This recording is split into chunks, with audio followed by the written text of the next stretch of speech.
Check, 1, 2, check. Ladies and gentlemen, we are live. The Coffee and Biscotti Show. I'm your host, Crew Mel Bellissimo. My friends, I don't know if this is the final day of Mercury being in retrograde, but there is some stuff happening. There is some stuff happening, and I don't know, man. I don't know what to tell you, but it's a trip. So, we were having some technical difficulties. It looks like my boy Vinny got it all sorted out. Yeah. So, happy Friday. It's Friday, February the 4th, 12 o'clock, EST. Poutine Nation in the house. Yeah, yeah. Mr. Josh, we were having some technical difficulties, but with the grace of gods and the technological angels, we figured it out. Good to have you. Josh, I hope my sound is good. I was having a little trouble with Betsy. In case you don't know, guys, Betsy's the name of my computer. She's old, but she works good, baby. She works good. Today's show is sponsored by Team Wolfpack. Team Wolfpack, an online community of heart-centered business leaders that have come together to join this incredible organization called Team Wolfpack, who really understand the value of giving back. Thank you, Josh, for your input. Crew is taking care of it. Is it shaking anymore? I took your advice from last time. I got you, baby. I got you. So, yeah, Team Wolfpack. Bunch of great people. This Thursday, we're going to be having our first in real life online or pub get together. So I'm really excited about that. Hopefully by next week, we will be doing our in real life training at a gym so we can get these guys working out.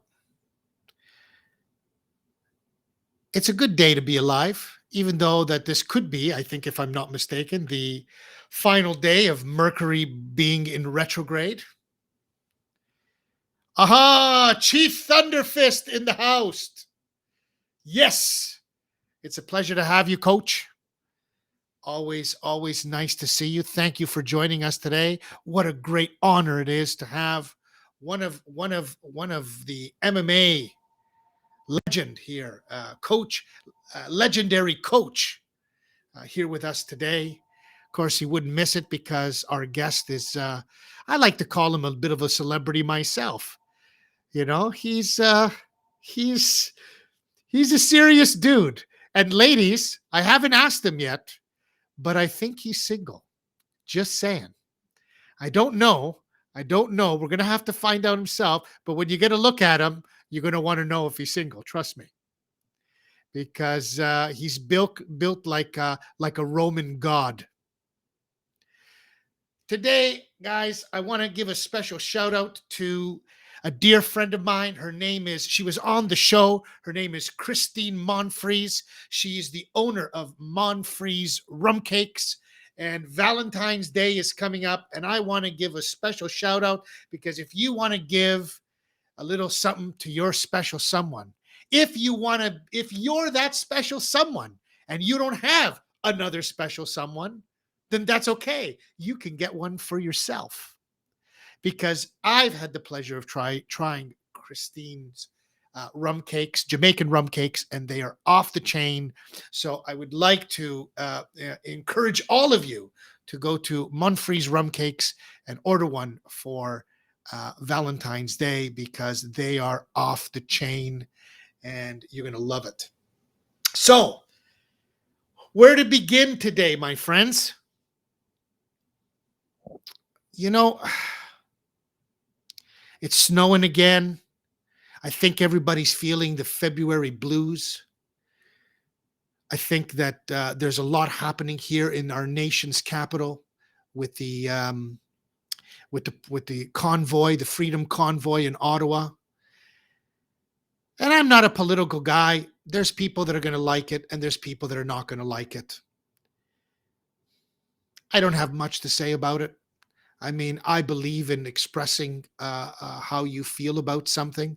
I was just watching something before about this whole thing about Joe Rogan and people harassing Joe Rogan about his podcast on Spotify. I mean, it really is ridiculous. I can't even believe that somebody, I don't know, Joe Saki was it from the White House, that decided to say something about Joe Rogan's podcast, because basically he called her out and said, "No, you lied to the public, and you shouldn't lie to the public. That's just the way it goes." But anyway, I'm not a political guy, but all of this stuff is happening, and I told my dear friend Chief Thunderfist yesterday, as I was speaking to him, that what I want to do is be part of the solution, not part of the problem. I understand that it's important to talk about current events, and I understand the importance of talking about, how this affects us, affects humanity. But I just think it's just something else to distract us. Because the reality is, folks, is that there are so many other things that we can talk about. I mean, how about we talk about the 25,000 children a day that go without food? That seems like a pretty important topic to me. But we don't hear about this stuff, and no one talks about this. And with the whole COVID thing, I think that they should be talking a lot more about health and wellness, and getting fit, and opening up the gym so that people can get healthy, because that's what's going to save humanity, not just something about let's just take this vaccine. I'm vaccinated, I get it. I had two elderly parents. I went to get it because I didn't want to be that guy. I didn't want to be the guy to pass on to my father, who has already had one heart attack, five cancers, four strokes, and a hematoma in the brain. And I didn't want to be the guy to pass on COVID.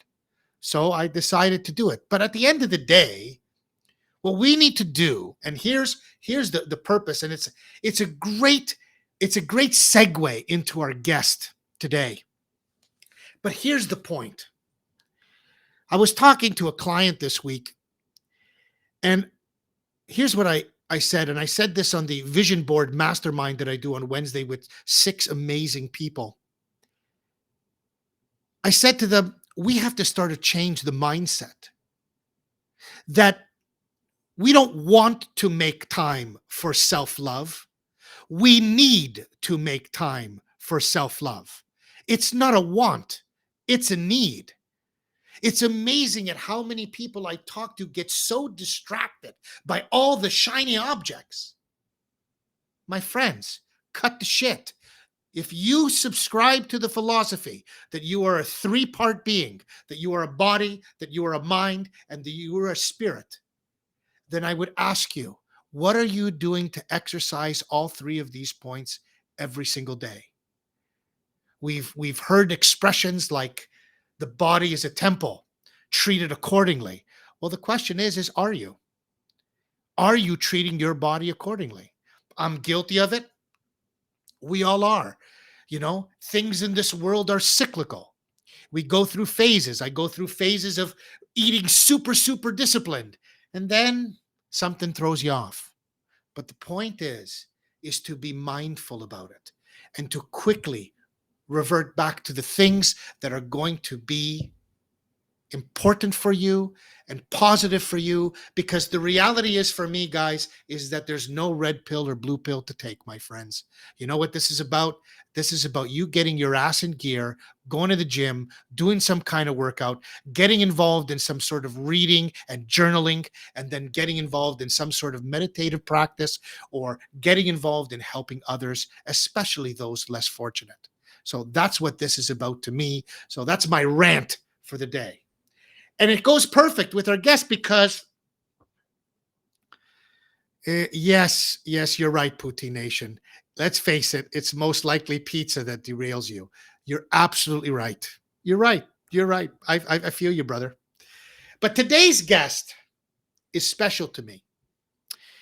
I've had 40 some odd shows, one a week over the course of last year. I think last week or 2 weeks ago, we celebrated 1 year at the Coffee and Biscotti show. But today marks a special day because I got two older brothers that are 12 and a half and 18 and a half years older than me. And I've got another little brother, and he's about 13 years younger than me. And that's my guest today. He's my little brother I never had. When I look at him, even if he pisses me off and doesn't get back to me, if I call him and he doesn't get back, as soon as I hear his voice and his face, there's a smile that comes over me. It's kind of like a guy that you've met in your life that you could never be mad at no matter what he does. He's fucked up. You're going to hear his story. We're going to hear that straight out, my friends. But he's just one of these kids that I know this. I call him a kid. He's not a kid, but he's a kid to me. He's my kid. You know what I mean? He's one of these gentlemen that has so much light in him. He has the ability to walk into a room and completely change the energy of a room. He's a powerhouse energetically. He's a powerhouse in physical form. But most importantly, he's got a heart that could fill up a room with love. He's an amazing young man. He's had a lot of demons that he's had to battle in his life. And I'm really happy to say that the light has won, as it always will. The light is more powerful than the dark. But it's up to us to dig deep. You know, I use a lot of interesting analogies when it comes to understanding the heart. Last week, I think I spoke about being an electrician. And if you understood the way an electrician works, you plug in your kettle, there's a spark on the socket. And what the electrician does is either fix the wires that are behind, or he follows the wires to the fuse box. Well, the fuse box in life represents the heart. So when something hurts, or when there's pain, most times we cover it up, we mask it up, we fill it with McDonald's and Pornhub. That's what we do. We distract ourselves so we don't have to dig deep, because digging deep means it's painful. And my friends, this young man has fought through some battles where he had to dig deep and look deep within himself to make a choice. Because if he didn't choose the light, we don't know what would have happened. And from his older brother, me, I'm glad he chose the light, because the world needs my guest. So, ladies and gentlemen, wherever you are in the world, get off of your comfortable seat and put your hands together for my little brother, Vinny Cappuccetti. What's going on, crew? Is this Mr. Krugman and Krugman of Associates? How's it going, brother? It is indeed, baby. Fuck, man. What an intro that was. Holy. Did I get you blushing a little bit, bro? Crying, blushing, happy, sad, excited, everything. Every emotion under the sun. Yes. Fuck, man. You're good. You're good. So nice to have you, Vinny. Brother, it's an honor to be Can on. Can you just give us one of these, bro? Just ladies, just showing you.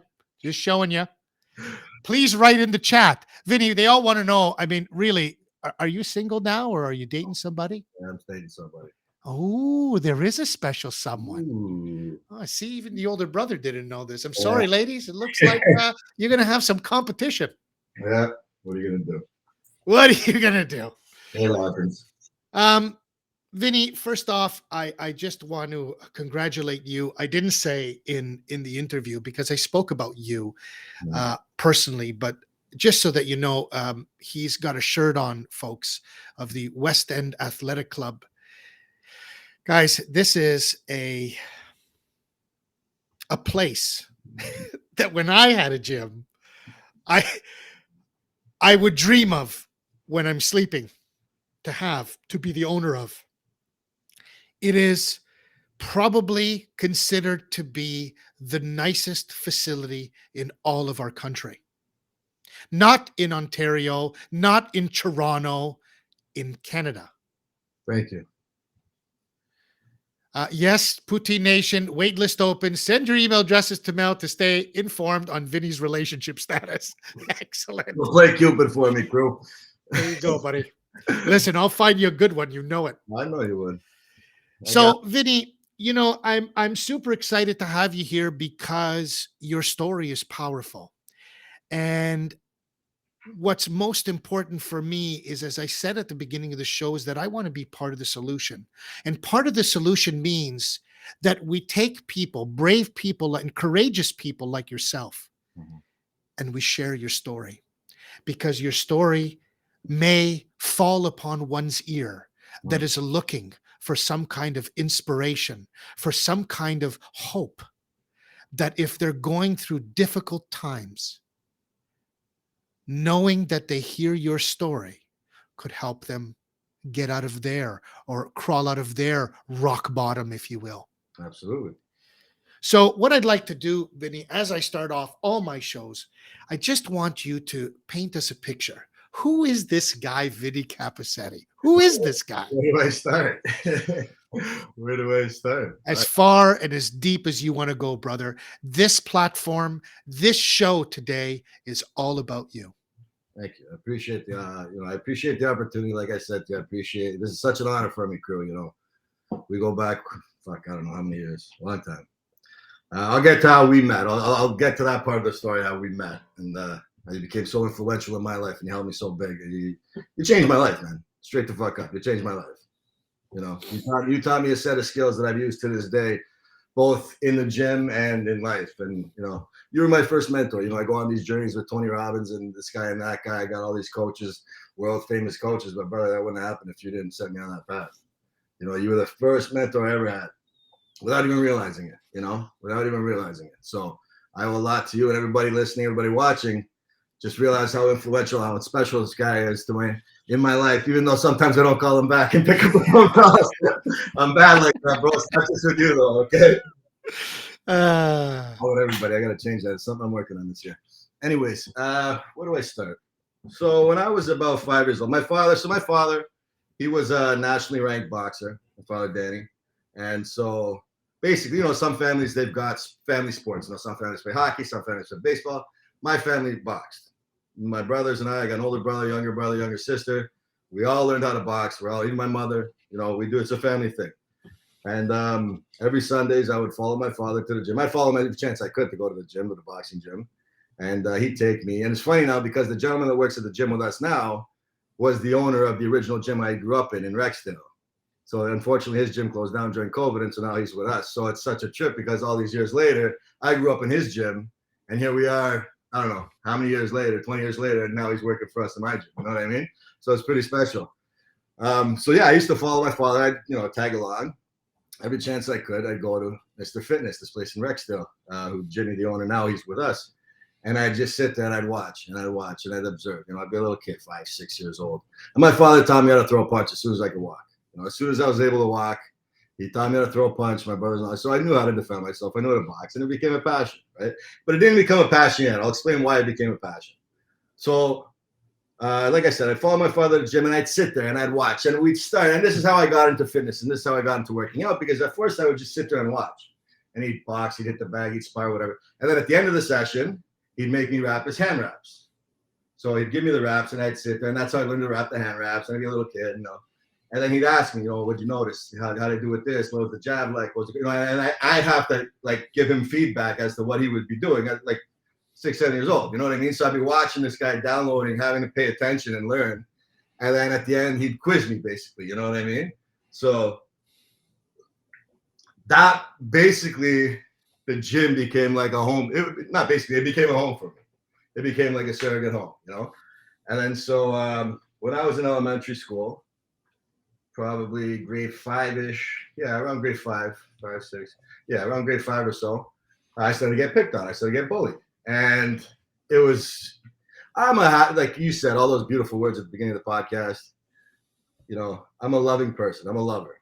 As much as I look like a fighter, I'm really a lover. You know, I got a big heart. I don't like to see people in pain. I don't like to see people hurt. So I'm not like, you know, yeah, I got some anger issues and whatnot, but I'm not an overly aggressive person. You know what I mean? So as a kid, I was happy-go-lucky, you know, with my friends, you know, a normal kid, right? And then all of a sudden, one day, they just started picking on me, you know? And I didn't understand because I was a little kid. These are my best friends. Next thing you know, they're turning on me. So I didn't, you know, it didn't make sense to me. I was such a young age. So then it was bad. It went on and I didn't fight back at first. I was just like, whatever. I took it, you know? And then it went on for like 2 years. It was bad, man. It was pretty severe. Like they fucking throw books on me, spit on me, all this crazy shit. You know what I mean? I never fought back because I just loved too much. You know what I mean?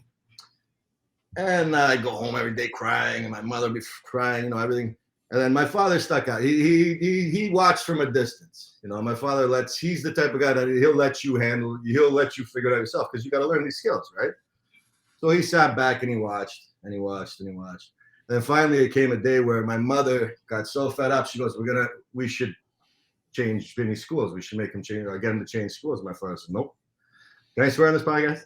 Yeah. Oh, yeah. He said, no. He said, fuck that. He goes, that's not what we're doing. He goes, that's not how we operate. So he went, literally, dude, it was like a movie, man. It was literally like a movie. He went into the room. We were in the kitchen. I'll never forget. We were in the kitchen, and we were there. And I was crying. My mom was crying. My dad says, no. He walks into his bedroom, gets a pair of gloves, gets a pair of focus mitts, and walks into the kitchen. He goes, yeah, put the gloves on me. Brother, I'll never forget it. Jab, cross, left hook. Boom. Jab, cross. Bang. We practiced. That was the first, like, that's my favorite combo. First combo ever taught me was jab, cross, jab. But this was a knockout blow. Bang, bang, left hook. Bang. We practiced that all night. I swear it was like a fucking movie. Okay? We practiced it all night. And he says to me, he goes, you go to school tomorrow. He goes, next time these guys do this to you, you know what to do. So, all right. So I was all excited to go to school the next day. Now I got permission, basically. You know what I mean? Like, I didn't want to get in trouble before. I didn't know, you know. So now I go to school right away. They start, eh? I said, fuck you guys. At the end, you know, they're like in the elementary school, meet you behind the tree at 3 o'clock. We're meeting behind the hill. You know what I mean? So it was like that. It was right at the beginning of the day.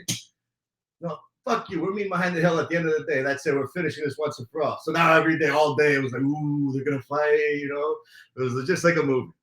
So then it was basically really at that time, it was me, my brother, and one other guy. They had my back, and then it was like the rest of the school and everybody on the other side, right? Right off the bat, we're going then you make the big circle, and it's me and this kid, boom, drop him. He starts crying. No more, no more, no more. I actually ran to the bathroom and started crying myself. I was so like overwhelmed with emotion, and like finally everything stopped. You know what I mean? It was finally done. I knocked out my bully. I beat him. I stopped it. You know, I learned, and it's just something that I teach my students now. And this is why I love boxing so much. It taught me how to depend on myself.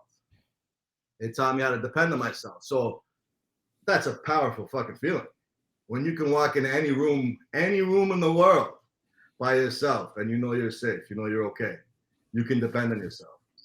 It's a fucking superpower. You know what I mean? So that's what I explain to my students. We're not, you know, you're learning how to depend on yourself. So I ran to the bathroom, overwhelmed with emotion. I start crying, bawling my eyes out. So listen to this. You know my father, so you're gonna get a kick out of this. So then they go. The principal obviously gets suspended, you know. So he has me in the office now. He calls my dad, and my dad's at work, you know, in the dispatch office. Everybody's there. He puts it on speakerphone. The principal calls him. He goes, "Hey, Mr. Cappuccitti." He goes, I got some bad news. I just want to let you know. He goes, your son was involved in a fight, and so we're going to have to suspend him. First question my father asked, he goes, did he win? He goes, yeah, he won. he goes, yeah, he won, right? So after that, sorry, what a freaking thing. So then after that, he's the principal's explaining to him. He goes, no, then Mr. Cappuccitti, he goes, no, this is a very serious matter. He goes, your son's involved in this fight. He goes, no.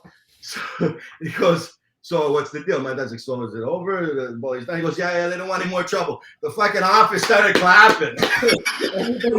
everybody at the dispatch office, they started clapping. He goes, Vinny, that was one of the happiest days of my life. He goes, when the principal called me, you would think, but no, he goes, because you finally stood up for yourself. He goes, that was one of the happiest days of my life. Even though you would think I got suspended 20 days as a kid because I'm fighting, no, that was the best thing I could ever done. So now, because of that, now I got confident because now I know how to box. I could, if I need to, I can beat somebody up. I can defend somebody. You know what I mean? It's a superpower. So I roll into high school. I thought I was Joe Cool. I had an older brother. I have an older brother who was in the school before me, 2 years older. And so, he had friends with all the cool kids, the troublemakers, all that stuff. You know what I mean? So here I am, little pipsqueak. I'm grade 9. I'm hanging out with grade 11s and 12s. I'm in grade 9. I'm ninering other niners. You know what I mean? You're pucking off other grade 9ers. I'm in grade 9, because I had my older brother and I had all the, I love it. I was hanging out with the seniors and when I was in grade 9. So needless to say, I got into a lot of trouble. Right? Fought a lot, I fell into drugs, smoking pot, whatever, hanging out with the wrong crew.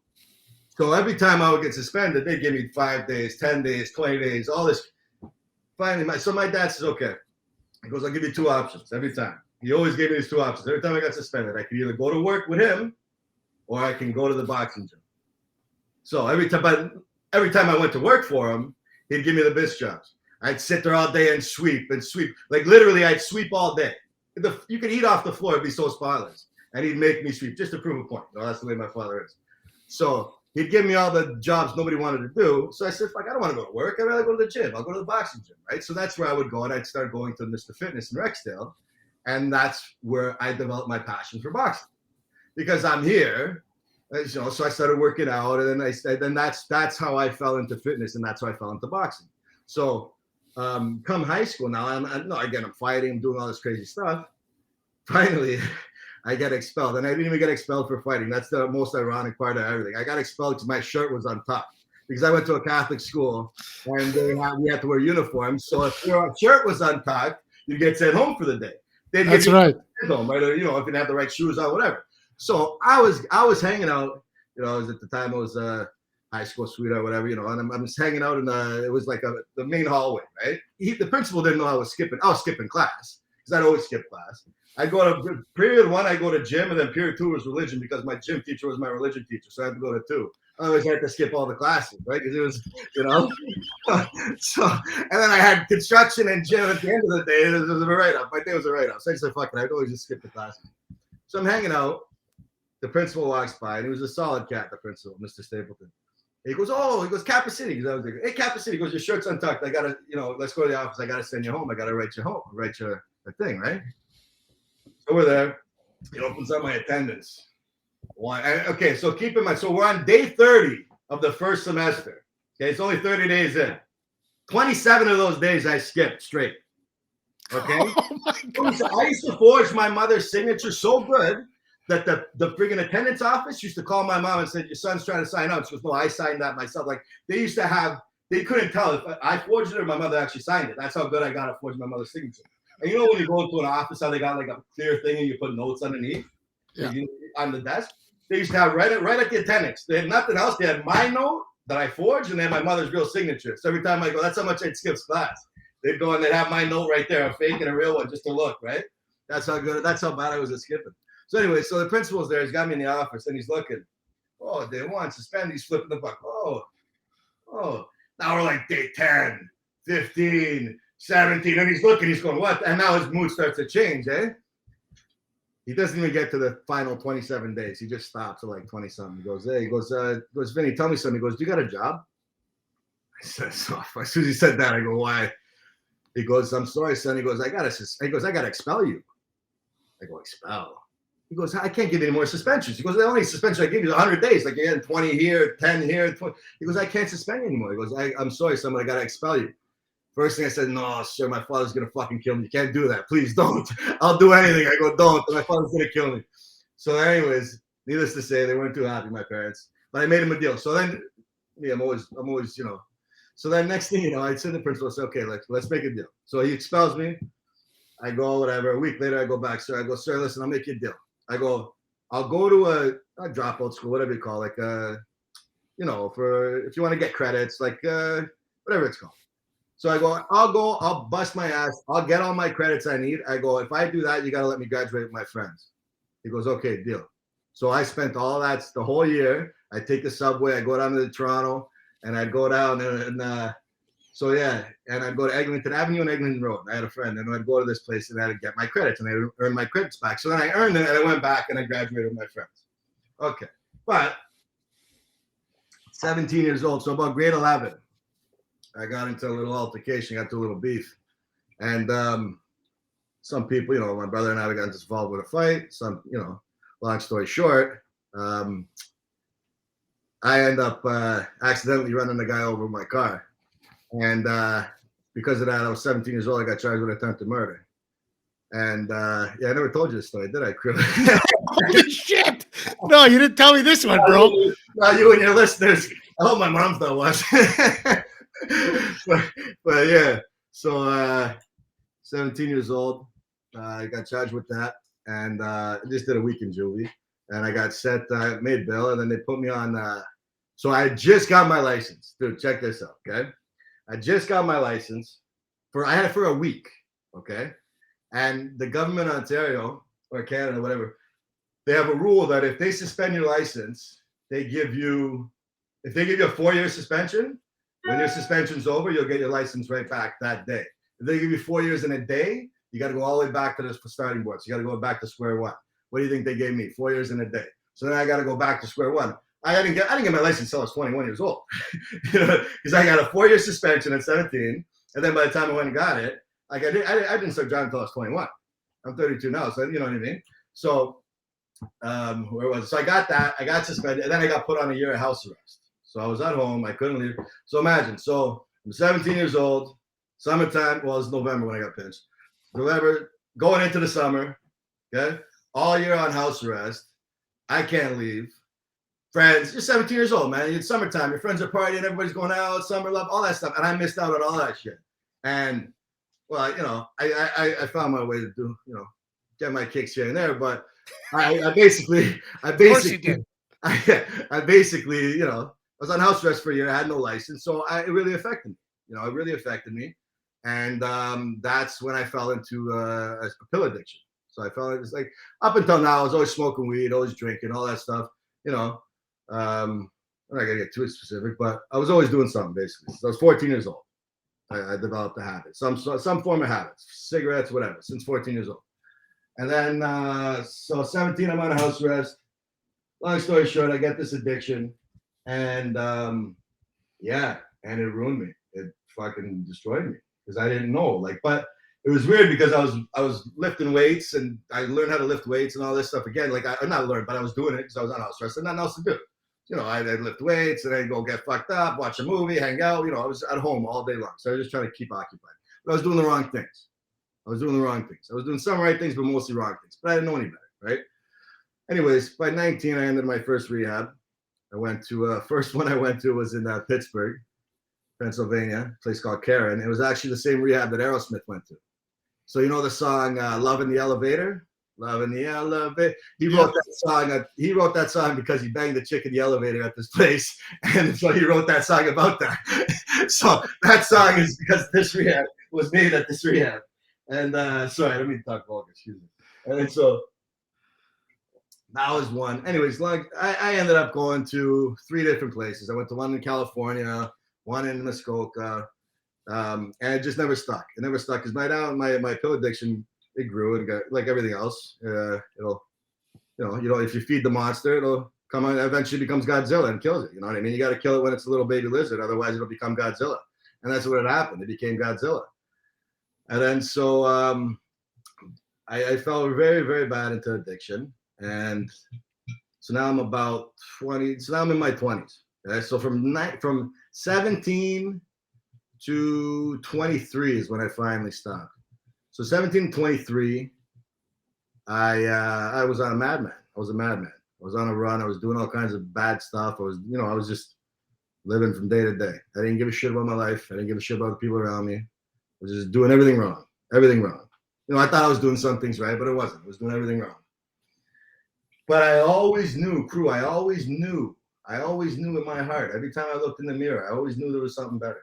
I always knew this wasn't me. I always knew this isn't what I wanted.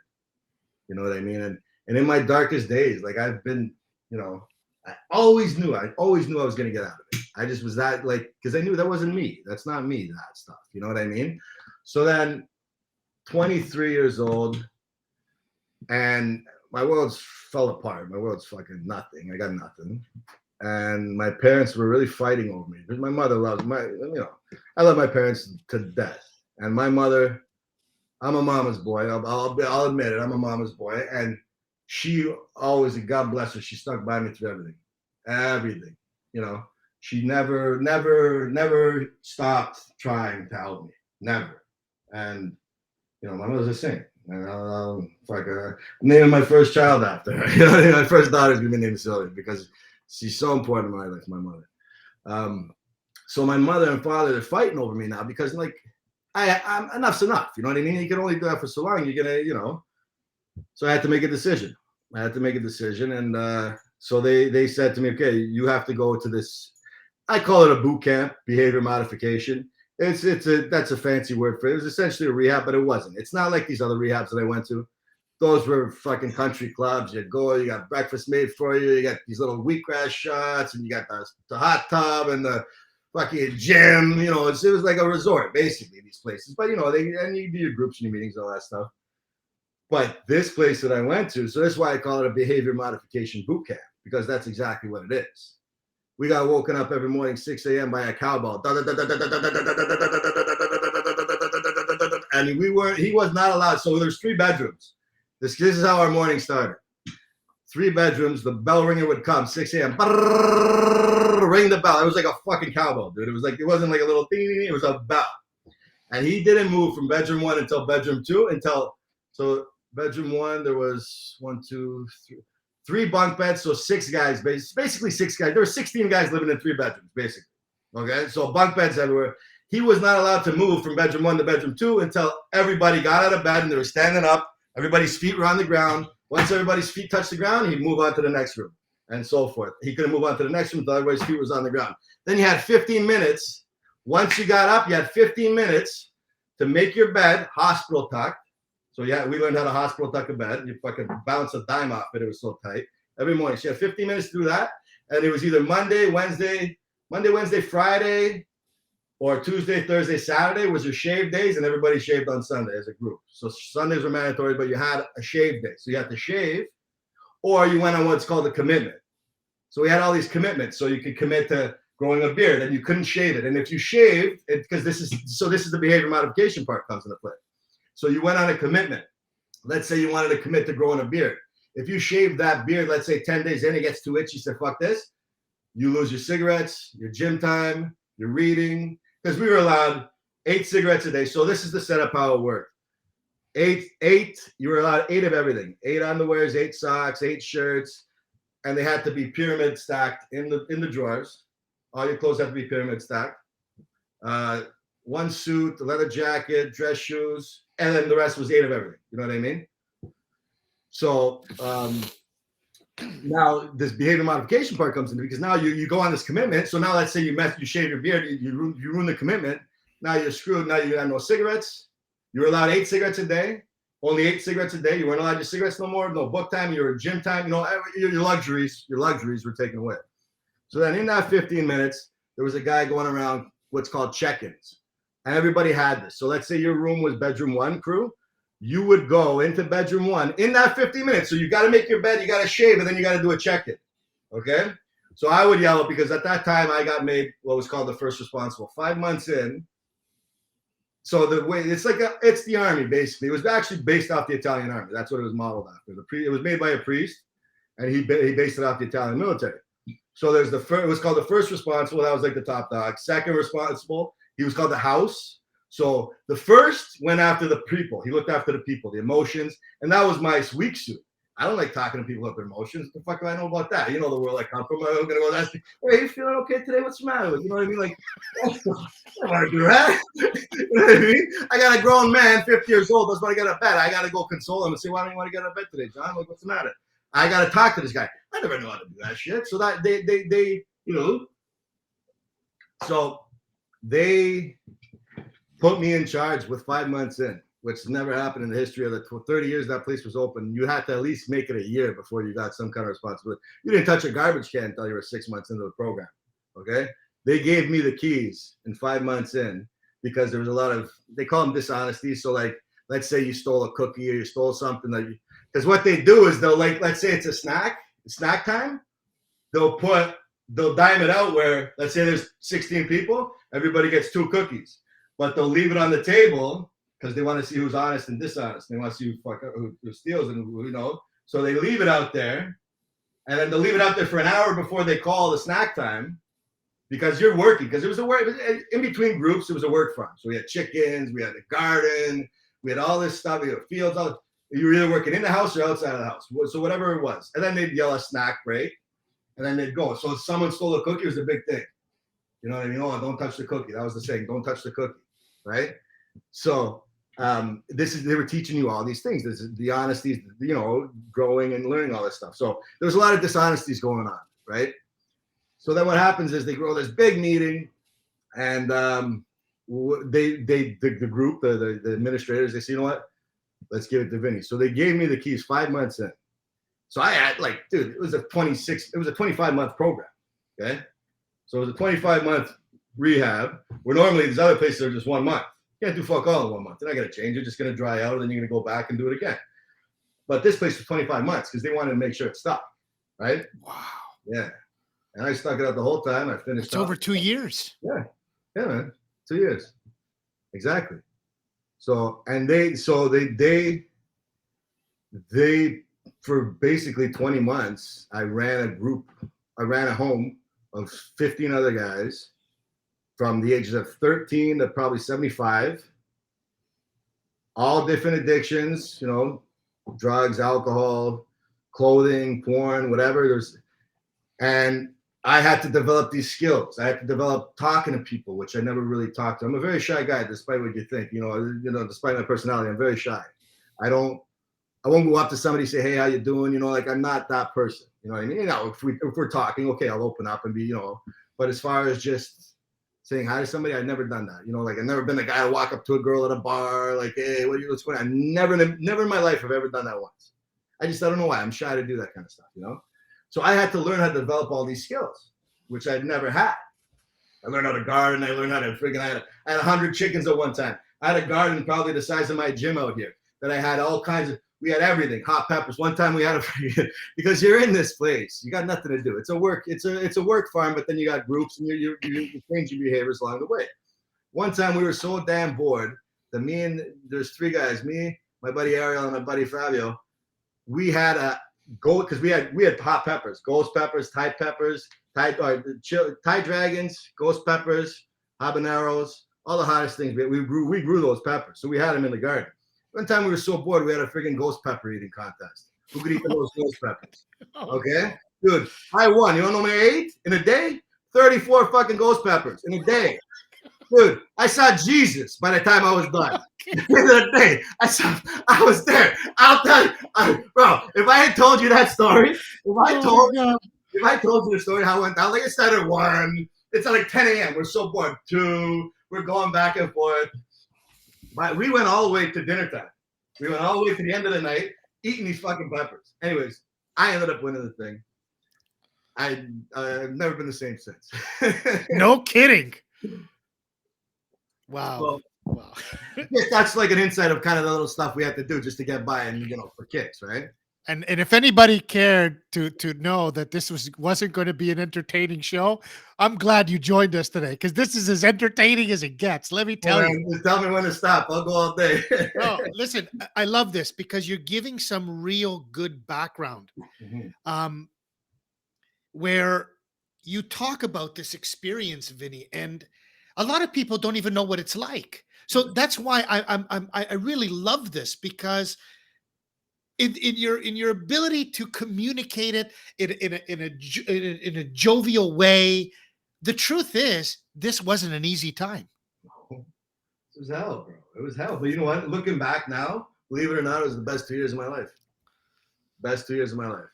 By far the best years of my life. But it was, it was hell. It was hell. You went allowed to see your family for 6 months right off the bat. So I had no communication with my family for the first 6 months. The only well, actually when I did have communication was because I almost left 5 months in. I got into a fight as I was almost to say fuck this. I was gonna leave because there's all kinds of crazy shit. They had bed bugs there because it was donations. The place was ran off of donations, so all the food was donated except for the milk, because then the milk we didn't spoil. The eggs we got from our own chickens, the garden, the produce, all that stuff we got from our own garden. You know what I mean? The rest of the stuff was donated. So like you're coming into this place, like fuck, we gotta eat this, and then like it was, but you couldn't not eat what was on your plate. If you had food on your plate and you didn't eat it, you had to carry it to the next meal. So, bro, you could be eating friggin', I was gonna say chicken, but we never had chicken. You could be eating like a grilled cheese sandwich at night, you don't want to eat it. You're carrying that shit over the next morning for your eggs and breakfast, or cereal the next morning for breakfast. They would carry it over the next day. If you had to try to be sneaky and not eat at dinner, they carry that shit the next morning. You got to eat for breakfast too. You know what I mean? Like it was all about teaching you commitments, change your behaviors, and changing your habits. It's all habits, but like you talk about all the time. It's all everything's habitual. Everything we do in life is habitual. Doesn't matter what it is. You may not think it is, but it is. And this place taught us that. It taught us how to change all our habits for good or for bad, and you have to get in touch with your emotions. You know what I mean? So, it was the best 2 years of my life. Best year. By the time I was there, bro. By the time I was done, I had them. They gave us Netflix. They gave us freaking. I mean, I had the place rocking by the time I was gone. Netflix. We had guitars. We had freaking movie night. Movie night was only one night a day before. I had movies 3 times a week. Holy jeez, you were a man of the people. Oh, I was. Yeah, I knew it. So, anyways, so now this is where, for our viewers, this is where I met the great crew. So, at the end of your 25 months, what happens is you go into a transition house, and you're back in society, right? But it's like living in a halfway house. Simply, essentially, that's what it is. So you go and you don't check in like normal halfway houses. You got to check in and do your analysis and all that kind of stuff. That wasn't the case here because they wanted to give you the freedom and see what happens, right? But you were encouraged to get a job. You're encouraged, they were encouraged to do all these kind of things, right? And I don't know, but for the fucking grace of God. But you know what's funny though? I forgot this. I met you before I went. I came to your gym before I went. Okay, yeah. Because I forgot that. I forgot. We connected in between before I started this place and my last rehab. Before that, this is where we connected. Because I know if you gave me like pair of gloves, not the Mishusashi or whatever, gloves, the boxing gloves. Remember, you gave it to me for Christmas. I still got them in my room. You gave those, and then I came and I was supposed to have that fight, but I was all fucked up at that time. I was coming. I was still on drugs. And Coach Ricky, I met Coach Ricky. That's when I met Coach Ricky. And I'll never forget. My father told me, he's like, I said, "Pa, I want to learn how to box." He goes, "Okay, I wanted to fight." He goes, "Okay." And it's funny because I always had a dream of wanting to fight in the ring, even before I went to this place. And that's why I came to your gym, because I said, "Okay, now, Pa, maybe let's take a shot. Let me try it." He says, "Okay, you want to learn?" He goes, go see Ricky Atkinson. He's at your gym, Kumail Bellissimo's gym. He goes, go say you're my son and you want to learn how to fight. So I'll never forget it. I walk into the gym, summer day, you got the back garage door open, and he's there, standing there. And I says, "Hey, Mr. Atkinson, I'm Danny Cappuccitti, son. I want to learn how to box. He told me to come see you." And he's shaking his head like this, right? He goes, "No." He goes, "No." Like, "What do you mean, no?" He goes, "No, I'm not going to teach you how to box. Because I'm going to teach you how to kill somebody." As soon as he said that, I said, "You're my coach. That's it. You're my man." And then he went, and he got the 2 pens. That's right. That's right. And he's Hey, when you want to stab somebody, you punch a guy, you stab like you twist over a knife. Dude, as soon as you told me that, I said, that's it. I'm hooked. I'm at home. I'm at home. So then after that, yeah, but at that time that I first met you, I was still using. So then in between that time was when I decided to go to this place. And so it's funny because Kian, I remember I sent like Kian to come see it and all that. So that's how we had that correspondence. So we had, I was in the program. I became friends with a coordinator who was going to Grumel's gym. And so we had that intermediary. So I talked to him. He'd send love back and say, Right. I'm coming. Tell crew I'm coming, right? That's right, man. Of course. Right. And then so as by the grace of God, I don't know, a coincidence, whatever you want to call it, the halfway house was a walking distance to your gym. That's right.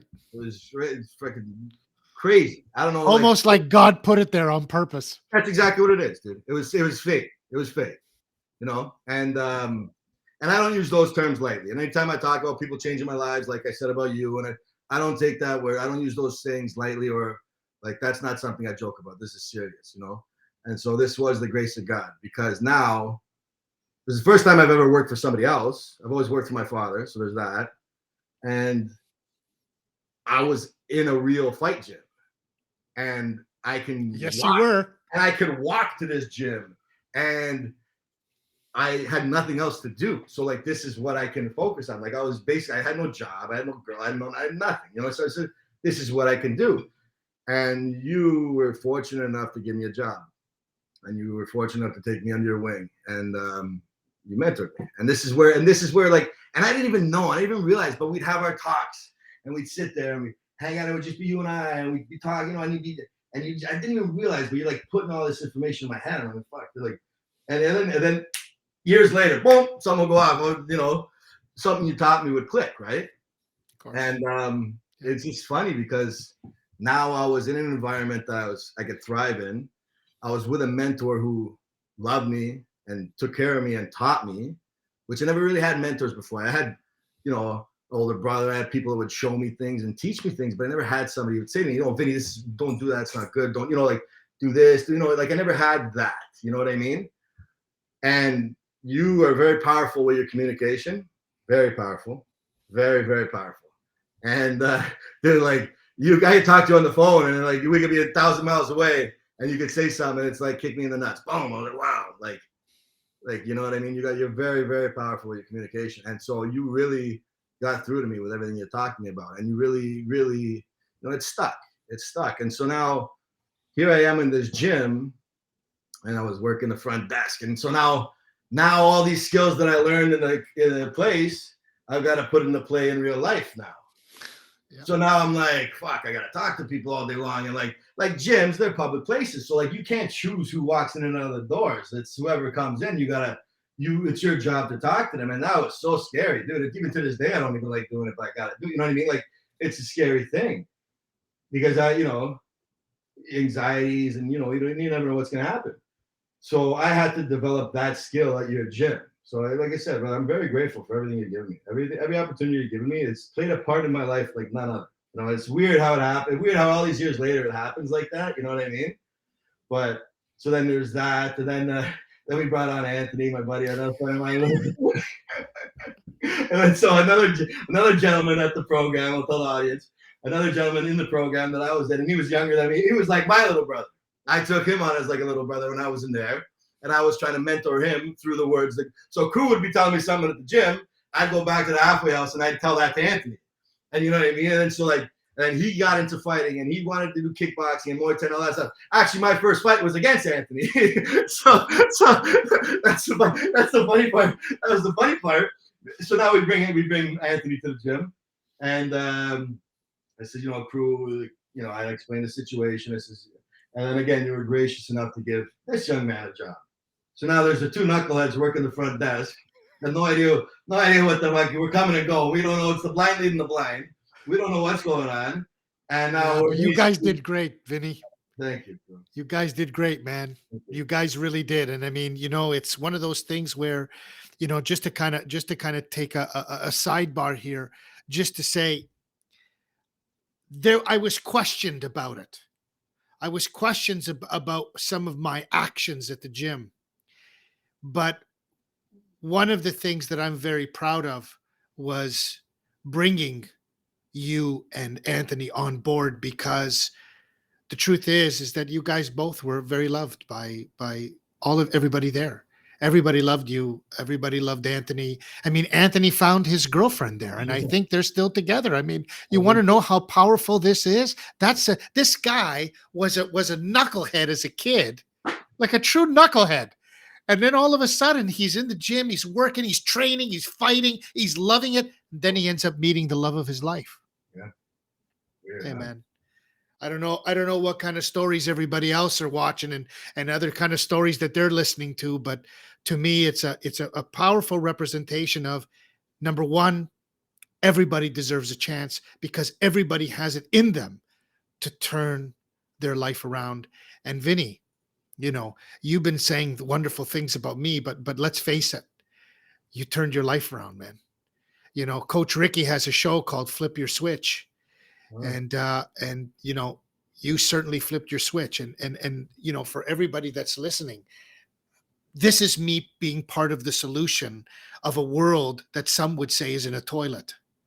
COVID, you've got lots of drama, you've got Ukraine and Russia that's on the brink of war, you've got all of these dark, crazy things that are happening. So what I try to do is even put a little bit of light into the world, and having someone like you come and share your story, Vinny, does exactly that. It makes that someone that's watching say, I'm in a dark place, but look at this guy. One of the guys, I mean, Vinny, I'm sure this has happened all the time, but one of the guys in the chat says, hey man, this guy sounds, if I close my eyes, I hear Rocky Balboa. Right. Every fucking day. and then when I tell them I own a boxing gym, they think I'm really lying to them. But I'm not even joking. I hear it every friggin' day. And my point is, bros, that to me, as funny as it is, I think about it and I say, how perfect that Vinny has found a space. Because we're going to get there, because I want to continue the story, but I want to say this. I know who you're coaching now because of what we've talked about. And look how the circle has come. Full circle, man. Isn't it crazy? Full circle. Isn't it crazy? That you are now inspiring and motivating a young kid. I'll let you say his name if you want to share it. Oh, yeah, I don't mind. Yes. But I'll say this, that this to me is the light working through us. Yeah, definitely. And you have really done a remarkable job, Vinny. I couldn't be more proud of how far you've come. Thank you. So continue. I mean, so you're in this gym, you have this fight with Anthony. It was a great fight, by the way. Yeah, that's funny. So the best is me and Anthony, we're kicking pads, we're doing it. So finally one day you walk in the room, you're like, why don't you guys just fucking fight already? Like, what are you guys doing? Like, we're sparring every day. The matchmaker. You're like, you walk in, I've never been. It was just us in the gym. You walk in, you go, when are you two guys gonna fight? Like, get it over with already. You know what I mean? So you had your fight. You had your in-house demos every 3 months, and then you put us in. So, so we were working at the gym, and crew. We put us. I think we were first or second fight on the docket.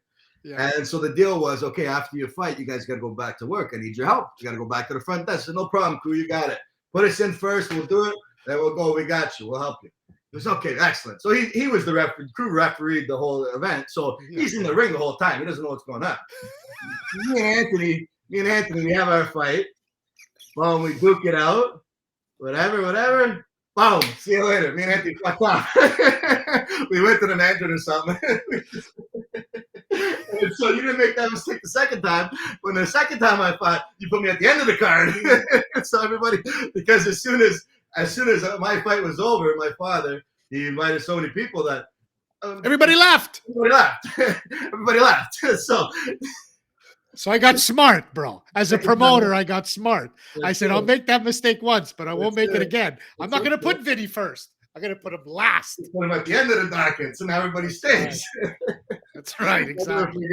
So my first fight, actually, believe it or not, you know that, but I'm a boxer at heart. My father was a boxer. I got a boxing gym. My first fight was a Muay Thai fight, not even a boxing fight, believe it or not.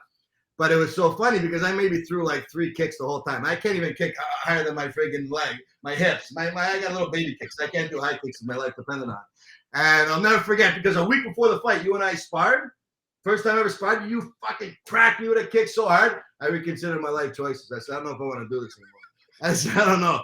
But then, so then after the fight with Anthony, I maybe like threw like 2 or 3 kicks. My dad goes to me, why are you doing this Muay Thai? He goes, just fucking box. He goes, you box. Like I basically boxed him the whole time. Like I fought him like a boxer because that's why, I threw the odd kick, but it was, why don't you just box the next time? And then that's how, again, my passion for boxing got reignited because now, remember, we have the sparring sessions. Coach Everton would bring his guys, and right. I'm sparring a professional fighter. I'm shitting my pants. I'm a holy shit, but I was in there. I did it. You know what I mean? And then we'd have our sparring session. With that, and it was a bomb because I think it was every Tuesday nights, whenever it was. Then we'd have outside gyms come in. And, my father, and my parents, Coach Ramo, so now we got this community going again, which is pretty fucking cool, which was the best part about it now. You know what I mean? Like all these old school boxers, the history of Toronto, the greatest amateur fighters and professional fighters in Toronto, they're coming to your gym now to hang out and watch and see. And, so that was pretty wild. So then the second fight I had was against the fighter, and he was from Sully's, and was fucking stacked. The guy was a gorilla. And it was so funny because, and so I believe that may have been the first time that we invited outside gyms in to do demos with us. I don't recall. I think it was always correct. It was the first one. It was the first one. So now there's a lot at stake because now there's another gym coming into our house, and I got to defend our house. Basically. That's right. You know what I mean? So now there's that riding on it, right? Which never happened before. And so when I'm nervous, I move around. I got to move around. As you can tell, I'm moving around a lot now. But like when I'm really nervous, I got to move. I can't sit still. It's hard for me to sit still. I'm a hyper kid to begin with. But so now my father was at a stag before the fight. Everybody was there. Now everybody's commenting. It's fight night. And I'm nervous, right? So I'm walking around. I'm saying hi to people, shaking hands. What's going on? Blah, blah, blah, blah. And this kid's sitting there at the ring the whole time. The guy I'm fighting, my opponent. And he's sitting there like this. He's staring. He watched every fight. And he stood there. And he sat there in the front row. Like it was hairy. He was like a gorilla. So now everybody started getting nervous. Because here I am walking around saying, hey, what's going on? This kid's sitting there like he wants to kill me. So they thought I wasn't taking it seriously, right? So now everybody, all my aunts, all my uncles, everybody started tripping. They go, but my Uncle Frank, he believed, he said, no, Vinny's going to kick this guy's ass. He goes, I know it. So now my dad was at a stag. My dad wasn't even there yet. He freaking ran as soon as he see me, get in the change room, wait there, don't move until the fight starts. He was like that too. He said still, like you gotta. His mentality was you want to be like a caged lion, right? Wait to get released before your fight. You want to be like a lion in a cage, just wait. The minute that cage door is open, you go. So that was my dad's mentality, thinking get in the change room, wait. Like, no, what are you doing? Like, come on, right? So needless to say, I think I won that fight. I like to believe I did. I gave him a beating. And let's just put it out there. This is supposed to be a demonstration fight, and this guy came out and he was swinging for the fences. Oh, fuck yeah, yeah, absolutely. He was trying to take my head off, man. And so, and if I can say something also, I mean, for the viewers, you have to understand that, you can't really paint the picture unless you were really there about. Just the atmosphere. In the corner for Vinny is his dad. There's a picture. Look at that. See? My office. There it is. Look at that, eh? So look at that. In the corner is Coach Ricky Atkinson, who's been here on the show. Most prolific bank robber in Canadian history and Canadian amateur heavyweight champ, and then nationally ranked boxer Danny Cap, who's your dad, in your corner. Yeah. And everybody around is like, it was Putti Nation. You use a great word, man. That night was nothing short of an electric night, man. Oh, it was on fire. Everybody loved it. There was people screaming. It sounded like the ACC there, or Rogers Center, whatever it's called. Man. It was wild. It was the best night of my life by far. That was when.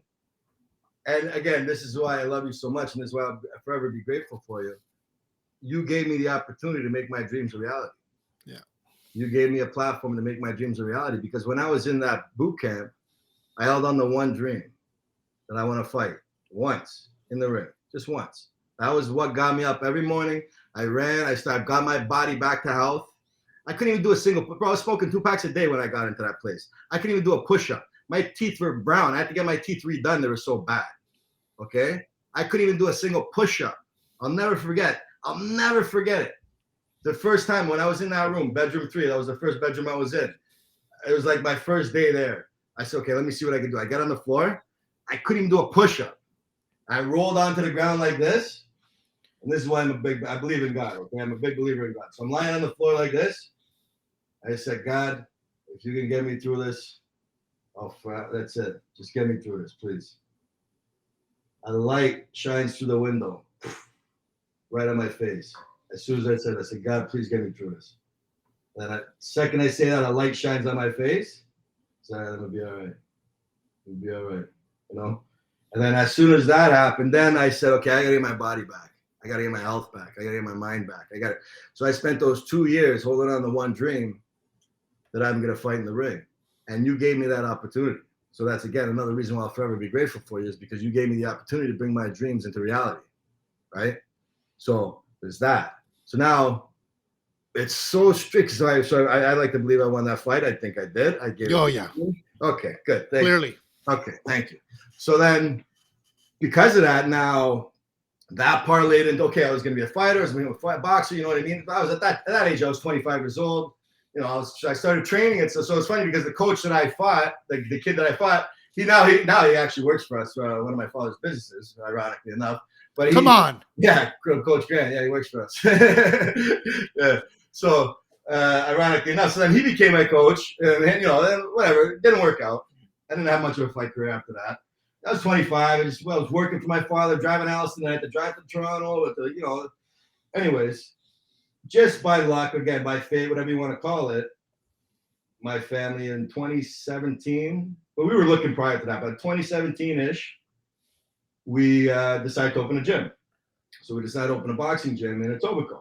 And we found a location right here, 283 Bering Avenue, Etobicoke, Islington and Bloor, 1 street south of Bloor. A little plug for West End Athletic Club. Always. So now we opened this gym, and it's a 10,000 square foot building. And our original concept was we were going to make it like an elite athlete's gym. It wasn't going to be like, I was never meant to become a personal trainer. That wasn't what I was supposed to do. That wasn't the plan at all. The plan was, okay, my mother and I were going to do this. Like she was going to, because she's a mother of 4 children. All her children are growing up, so she needed something to do. So then she was going to work here, and I was going to, her and I were going to work here. At the last hour, so we bought all this profound Olympic platforms, everything. We did it to the nines with the intention that it was going to become a professional gym with professional athletes. Last minute, all the coaches pulled out, so we were screwed. Basically, we had this place, we had no coaches. So I stepped up and said, okay, I'll do what I got to do. I'll learn. And it's funny because all those skills I learned at your gym, now so like when I had the ability to use the skills I learned in the program at your gym, now I was using the skills at your gym, at my gym. So the administration, talking to people, leads, answering phone calls, all that shit, I learned it all at your gym. So then I said, you know what, screw it. I'll get the education I need. I'll go and I'll learn what I need to become a trainer. I'll become a personal trainer. And I had no intention to be a trainer. I was just there, count reps, whatever. And it wasn't until now one of my best friends, Thomas, I started training this gentleman, and he's the guy that got me into Tony Robbins. Well, he actually got my mother to. So talk about how life happens. Life happens for you. That's a saying that Tony Robbins uses. I'm now a personal trainer, and I don't want to be one. So I'm here. I'm stuck at this gym all day. And this is where, so I was bored. So that's why I started developing my content. Okay, let me become a character. Vinny West. I'm going to do these videos and promote, because we had no marketing. We had no money. We blew all the money on the gym. So we had no money for marketing, none of that stuff. So it was all guerrilla style. I had to do it all myself, all my posts, everything. So I was attracting members and all that stuff, right?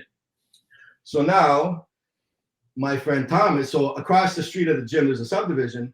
A lady walks in the door. For Valentine's Day, she buys, and so it's funny because it's almost Valentine's Day. On Valentine's Day, she buys a gift card for her husband. Thomas, who's now one of my best friends. I'd like to say probably my best friend. He buys her a ticket.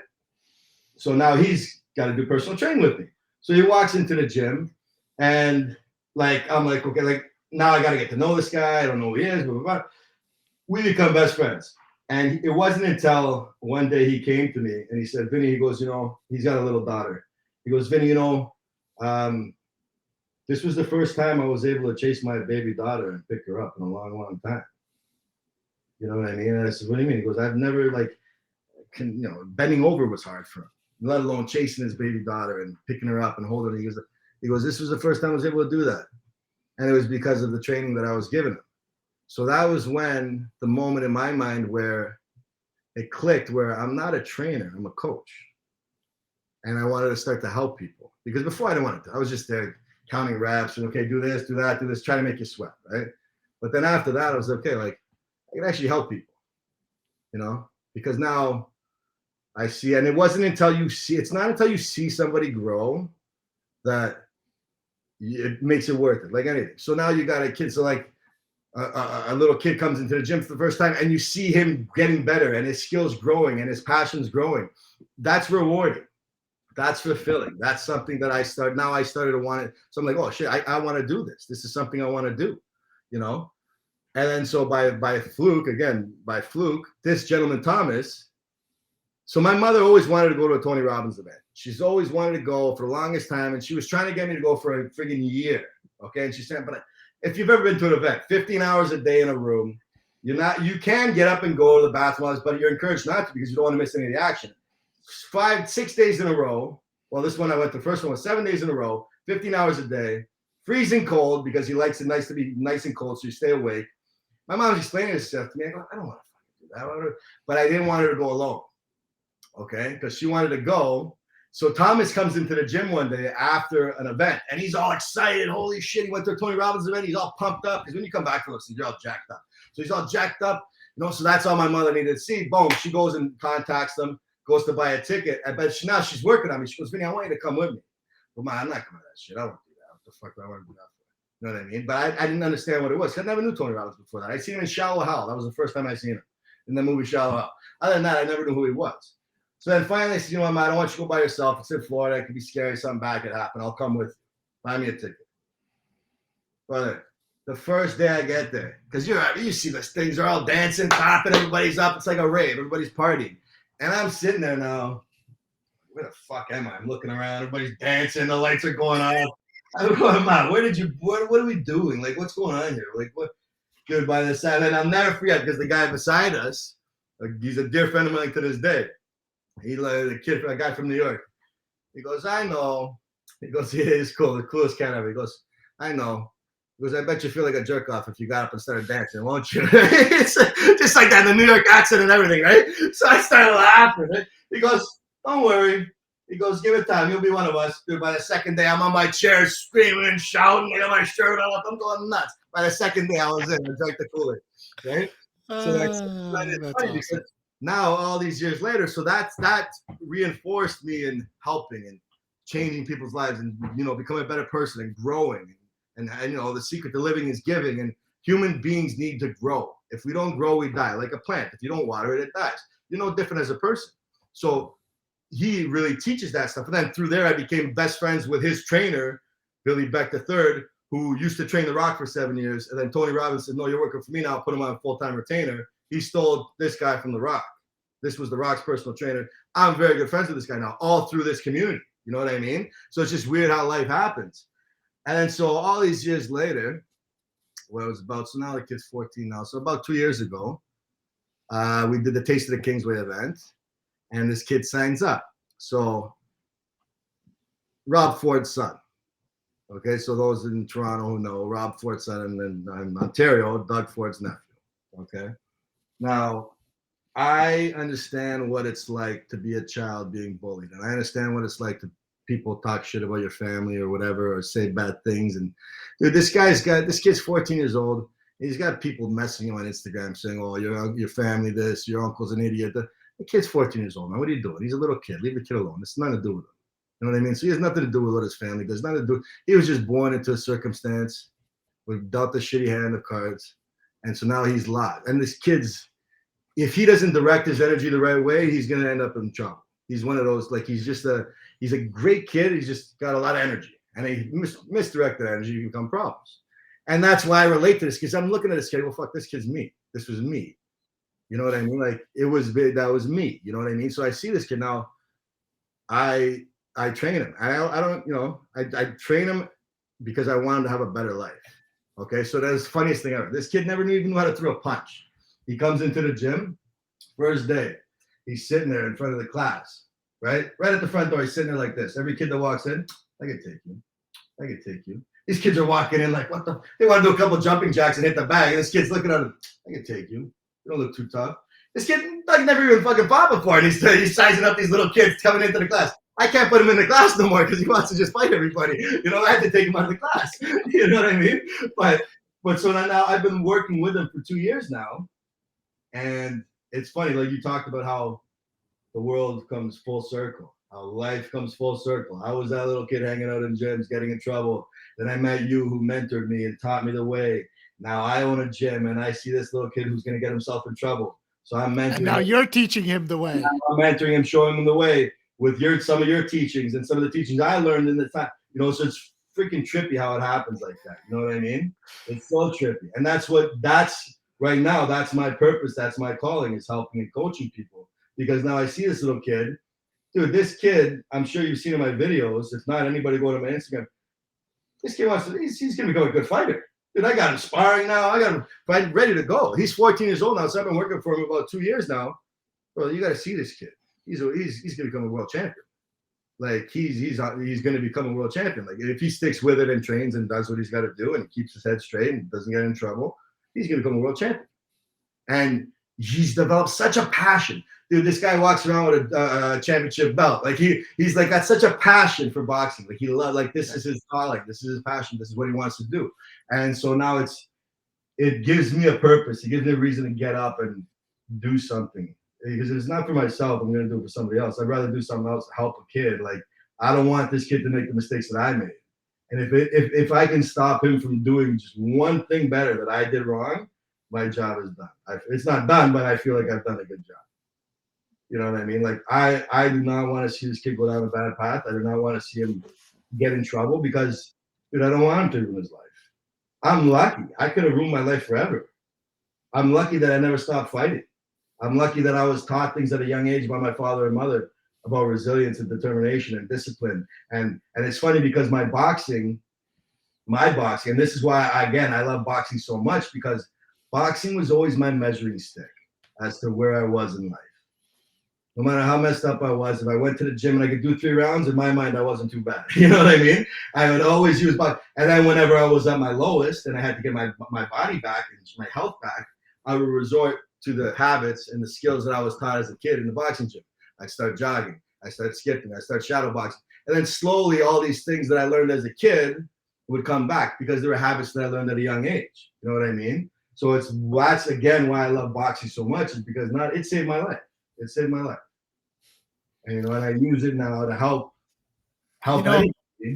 Vinny, I gotta say that it's amazing because we have a little bit of a celebrity online with us in Coach Rob Peltier. Oh yeah, Chief Thunder Fist 123. And he made a comment about, "You've never seen me so quiet on my show before." The truth is, bros, because I really want that message to get out. I really want the message. And first of all, I mean, let's face it. Even my dear friend Sandra said, "Shit, I should have got popcorn so I could have watched this episode. It's so good, you know." Thank you.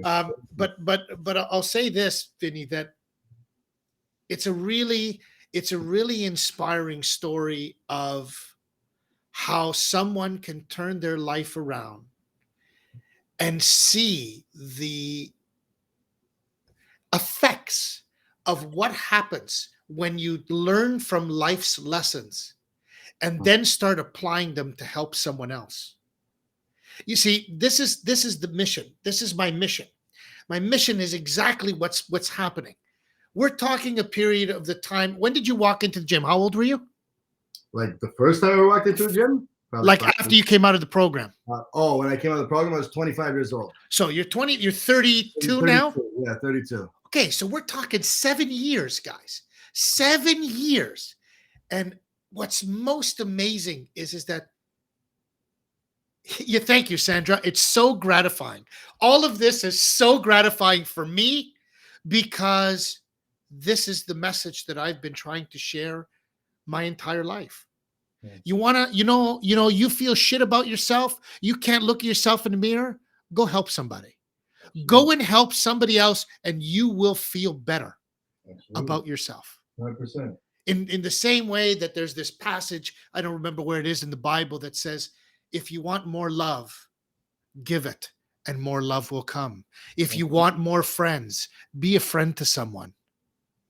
And if you want more spirit in your life, go and help someone and watch how it raises your spirit. And I've dedicated my life to that, Vinny. And I'm in a position now where I can speak very frankly to you about the fact that I've decided to pivot my life so that I could become a clarity coach, so that I can become a leader of an online community. And I have never been so scared in my life because it's already cost me a marriage. And I'm so passionate that what I'm doing is the right thing. And I know that in time, the fruits of my labor will come. In the same way, the fruits of your labor has turned into something that is absolutely magnificent, magnificent for the community, magnificent for your family, and magnificent for everybody that walks through that door. Absolutely. And this is something that I'm going to continue doing. I'm not where I want to be. I don't make the money that I want to make. But I was watching this morning, bro. You know that guy on Instagram, Which one? Nima Knees. What's his name? Yeah, that guy's funny. That guy's funny. The big the Arab Iraqi The guy. Persian guy. The Persian guy. Yeah. So he just puts a video out today, and you know what he says? It's almost like I opened up Instagram and said, "Holy shit, this guy's talking to me." Yeah. He's a young kid. He's talking to me. He's a comedian. Yeah, And he says, stay on the grind. Stay on the grind. Ever since I started my YouTube channel, I wanted 10,000 subscribers. Well, today I hit 10,000 subscribers, and it's taken me 7 years of grinding. Yeah. Yeah. And 7 years from the time that you walked into my gym to now, and your grind of trying to defeat those demons. Because here's what I want to talk about for a quick moment, because I don't want to ever harp on it, but I want you to share a little bit of the emotion of what it's like to be at rock bottom. What did it feel like for you? And what did you do? Was it that light that came and hit your face? That was the quantum moment? Because that's when you felt that God was on your side? Yeah, I would say at that moment, in that place, in that particular moment, yeah. Because like, it's, you know what it is? It's when you're at rock bottom, you remember what it's like to not be at rock bottom. That's the biggest excuse my language. That's the biggest of all, is you remember what it's like to not be rock bottom. So I remembered what it was like when I could run 10 miles and lift 300 pounds and this and do it, and then 12 rounds in the back. I remembered vividly because it wasn't that long ago that I could still kind of pull it off. You know what I mean? Like, but like I said, I always knew there was something better in me. I always knew I could do better. I always knew, but I just didn't know when or how or what. And like, I've always believed in God, but you know, when you get in dark times, you lose faith, you lose hope, you know? And my father always taught me, you never can lose hope. A man can never lose hope. You know, if you look at the story of Reuben Hurricane Carter, he was given life sentence. Other people would have rolled over and died, but he never gave up hope. He was eventually released from prison because they found some lawyers actually in Toronto that got him out. So my father always taught me, never give up hope. And so I knew there was always something better, that I always knew something better was going to happen. And yeah, you know what? I believe it was when that light shined in my face like that. Like, and it's funny because if you're not open for signs, you're not going to receive them. You're not going to know what they are or when they get to you. You know what I mean? So I'm lying there and this light shines in my eyes. and I never forget it. And that's when he was saying, you know, it's gonna be okay. Everything's gonna be okay. You know, but like I said, the hardest part about rock bottom is you remember how you got there. For me, anyways, the hardest part for me was you remember how you got there. You know, and unfortunately with drug addiction, sometimes you don't get it right on the first time. Like, dude, it took me years. You know, and I still have some issues here and there that I deal with along the way, but it took me years. You know what I mean?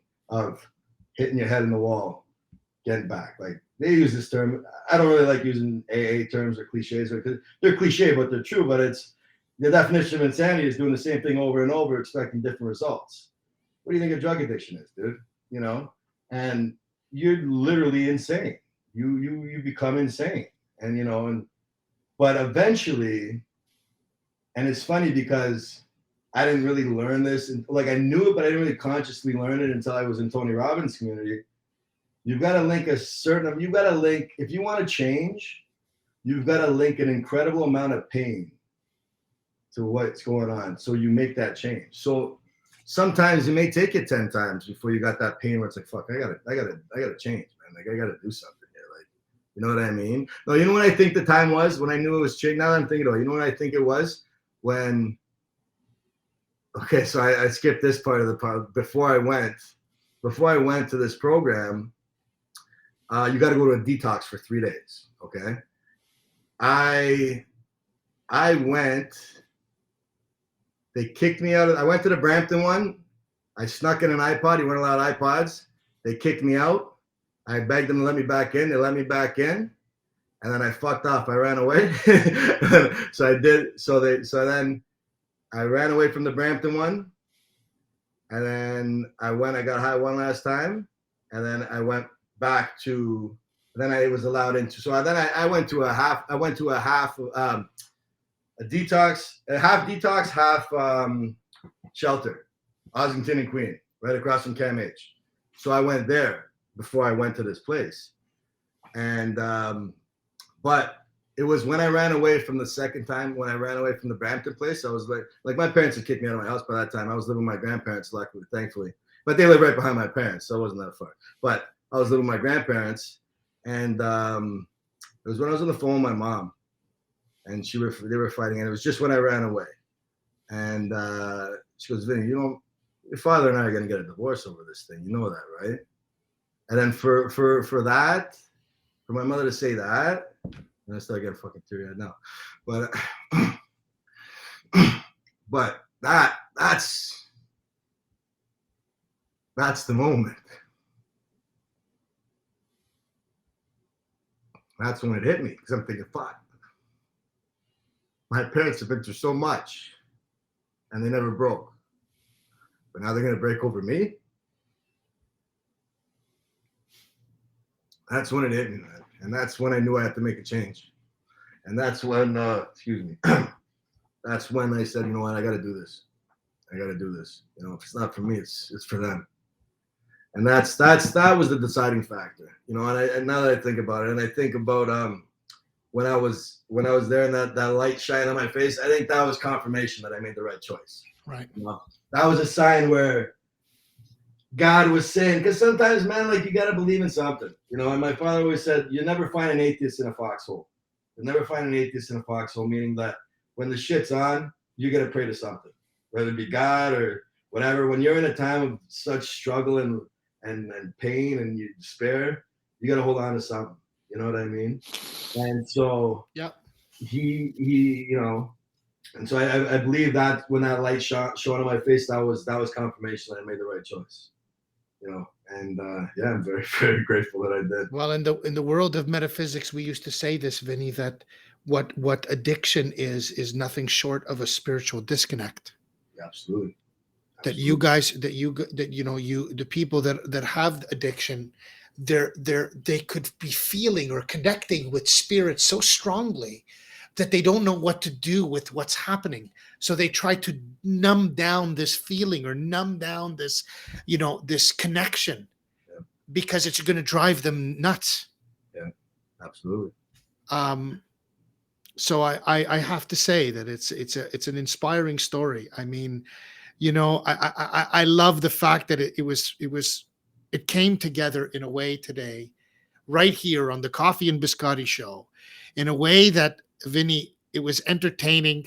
I got my VA that just messaged me from Dubai, who said, "Holy shit, this is an amazing show." You know, so people are resonating with your energy, Thank you. and I love that you brought all this joyfulness to something that is really difficult. And then you top it off at the end with an emotional piece when you talk about how proud you are of and grateful for you are, um, to your parents. And I mean, listen, I know them both. Yeah, I've had the pleasure of meeting and being in your entire with your entire family, whether it was at the plant, whether it was at the farm, and I've been blessed to be in their presence. And you know, Vinny, they say in the world of metaphysics that, you choose your parents, that your parents don't choose you, that as we come down through the veils, that we choose our parents. Well, holy fuck, bro, you chose well, man. fuck did I ever? You chose well. Did I ever, man? You chose your parents well, and they needed to be who they were to be able to deal with a guy like you. Absolutely. Believe me, I know. I don't know how my mother and father do it, man. I don't know. Like, and you know the most ironic part of it? I was born on Mother's Day too. No, come on. So my mom, no refund. That's it. You're stuck. No refund. Well, Vinny, I got to tell you, bro, you're not going to believe this, but it's 90 minutes already, Crazy, huh? and Did I I go could be overtime? I could be here for hours just listening to your story after No story, way, because man. it's that good. I mean, listen, Coach Rob said I never seen Crew Mel so quiet. But we just said we haven't even scratched the surface Well, yet. and that's the thing, you know. But so maybe we'll have to do a part two. I'd love that. But Vinny, what I want to talk about now is that, you know, just to close out the show, talk us a little bit through about what's happening and what are you doing in your life, what's exciting, what's new, what's happening at the gym. The gyms are finally opened. What's going on at the West End? Yeah. So great question. Thank you for asking. You know, as you know, with the gyms opening and closing, our industry is probably one of the most affected. Ours, salons, nail salons, all that stuff. We've been the most affected during COVID with the shutdowns, the opening and closing. So it was about last year. Yeah, exactly. Almost to a year to the day in March. My mother and I and sister, we were in Florida, and my mother had signed up with this. She wanted to lose some weight, and so she signed up with this lady. I'm sure some of your viewers know her name, Susan Galuzzo. So her niche is like 30 to 50 or 40 to 60, like that age of women, you know. And so actually, my mother was referred by somebody to it. So she did it, and she got in such tremendous shape. She's never been in such great shape. Like she can't even remember being that light, you know, even prior to having kids in that. You know? And so she got such in good shape. But then what happened was she, by fluke, the person who, so Susan, it's all online, this weight loss thing. But she was taught by a guy named Vince Del Monte, he used to be a personal trainer. He's from Toronto, used to be a personal trainer, but now his thing is online coaching. He teaches you how to take, it doesn't, his niche is fitness, but you could be any business, but he teaches you how to take your business and put it online and become an online coach. So he was the one who trained Susan, and all through COVID, like she became a bazillionaire. She's like made $2 million just in a year alone, just because of this stuff. And so my mother said, shit, that'd be a good idea to have for the gym, you know? So she signed up with Vince now to work with some stuff for the gym. But then she got too busy doing other stuff because she's running some other businesses. And so I said, Mom, why don't I think? Because I've always tried, like, you know, you see me posting my videos with the boxing and the techniques and all that stuff. And so, like, I've always wanted to do something online because, you know, being a trainer, I love being a trainer, but physically it's a taxing job, as you know. Mhm. It's not sustainable to do day in, day out, day in, day out. Like, I had to take a year off because I burnt out doing it before. So as much as I love it, it's physically taxing. So I said, you know what, let me try and do something online. You know, and then plus it's online, you can scale it, you know, you can reach more people, you can help more people, you can do it in the comfort of your own home. And then so when COVID hit and everything like that, it's, you know what, maybe this is the route I should go, is online. because being so uncertain with the gyms opening, closing, we don't know what's going to happen, right? Too much uncertainty. So then I said, Mom, why don't you let me take over the program? I'll do it. I'll use it for my online stuff, and then we'll go for there. So now, so when COVID, the second year of COVID hit, when we knew that the gym wasn't going to be opening anytime soon, like it was just we were screwed. I went back working for my father up at the potato plant, which I hadn't done for years. Probably last time I worked there was fucking my 20s. You know what I mean? So I went back there, and so all of last year I spent working in a factory essentially. I was doing manual labor, 15-hour days. It was hard work. But now I said, Pa, let me go back to the gym, now that we're open again. I said, maybe let me give it another shot, and let me really focus on my online stuff. So I'm back now just actually my first week back now. And it's getting busier. I'm picking up clients, but the gym's getting busier now. But right now my main focus is my online business. So I'm doing these modules, I'm doing these courses. It's going to be an online boxing. It's going to be a virtual boxing. You can do it from the comfort of your home. You don't need any equipment. You can do it, any level. It doesn't have to be skill level, but it's meant you're going to get shredded. As you know, how good of a fucking workout boxing and Muay Thai is. The best workout in the world. It utilizes every fitness system possible. Both cardio systems, the strength system, endurance, flexibility, mobility, everything is utilized with boxing or Muay Thai. Yeah. So I've got all my material, I got my content. And what I'm going to be doing is I'm going to be launching it online. So I'm going to be launching an online thing, hopefully within the next 3 months. So I got that going on. And, the gyms are always open, 283 Bering Avenue, West End Athletic Club. So we got that going on. So, but hopefully we stay open now. I don't know. That's the thing, because it's open, close. So right now my main focus is just working on my online. I'm doing my online stuff. And, I do my courses. I read my books here and there. So I'm always trying to learn. I'm always trying to learn, always trying to grow. You know what I mean? And then I got my clients that I teach here, my students, teaching them boxing. I got a little doggy that I train, So this is what I'm doing now again. I'm back at the gym, working on my online. My main focus right now is my online. Good. Yeah.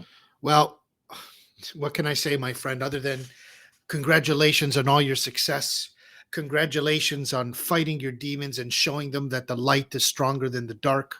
Congratulations on taking your life experiences and learning from them, because experiences are no good if you have them and you don't learn anything from them. And you embody this idea of, I'm going to take the mistakes that I made and learn from them, and I'm going to do something positive with them. Absolutely. So even Coach Rob says, keep up the great work, young man. Thank you, Coach. He's good friends with Coach Ricky. He's one of the veterans and the pioneers of bringing mixed martial arts to Toronto, to Ontario. I've had the pleasure of working. Coach Rob's going to be on the show sometime in March. So we spoke yesterday. So he will be here, and it's going to be awesome. You're going to love that one. Actually, it's funny because Coach Rob and I follow each other on social media. So there you go. Absolutely. Yeah. So I just want to thank you. I know you're a busy guy, Vinny. I'm just super honored and super grateful that you took 90 minutes plus to be with us today. I'm going to put you backstage for a moment as I do my final thoughts. But from my heart to yours, brother, good to have my little brother on the show, man. Oh, brother, big brother, thank you for having me. It was an honor. Like I said, I'm very privileged to know you. I'm very lucky, very grateful. My brother, you changed my life, man. You changed my life. Thanks, brother. It means a lot, man. I say that to anybody. I'll say that. I'll die on those statements. You saved my life. You helped me change my life, and you've given me tools for the rest of my life I'm going to use forever. And for that, thank you very much for having me on. Thank you, everybody watching. I hope I was a good guest. And yeah. I love you, best, baby, the best. All I need is you and Coach Ricky. We got a show, man. Right. We should do that. That'd be good. That'd be good. Thanks, Vinny. Cool. Thank you very much. Brother. I love you. Love you, bro. Take care, guys. I hope you had popcorn for that one. Holy shit. I mean, it just, I sat here just listening to this guy go on about stories. I didn't even know about the hitting the kid with the car story. I mean, I really am super happy, super grateful that thanks to Josh, this platform exists. Because without Poutine Nation and without Josh, I wouldn't have had this show. And if I didn't have this show, you wouldn't have a place to come every Thursday at 12 o'clock for the Coffee and Biscotti show, where you would have heard a story, an inspiring story, like the one of my little brother, Vinny Cappuccitti. So happy that, and if you're a trainer, you'll understand this, your hard work, your pain and your suffering, your sweat and your tears, the bad elbows I have now from holding pads, the work that was involved in building up a fighter so that he can go into and climb up those 4 little steps is hard work. But today I got an opportunity to see some of my fruits, and my fruits that have grown into a man who is now inspiring and motivating others. And what an absolute joy. So I'm grateful for all of you who tuned in today. I hope you were at the edge of your seat, entertained listening to Vinny go today, because man, I could listen to that. He's like Coach Rick for me. I could listen to that guy talk all day. So next week on the Coffee and Biscotti show, it will be February 11th. And guys, I got a special treat for you next week, because I think I may have 3 people on the show. You're gonna hear about it throughout the week.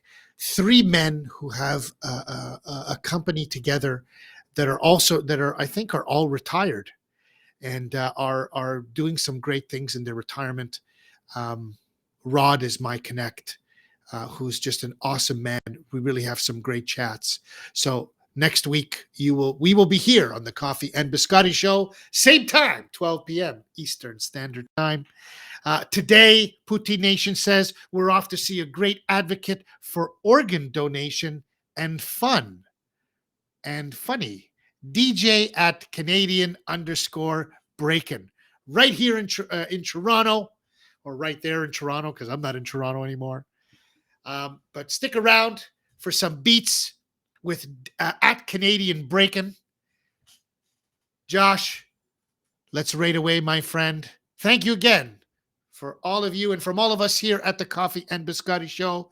From my heart to yours, have yourself an awesome Friday and an awesome weekend. Crew Mel signing off. Peace out.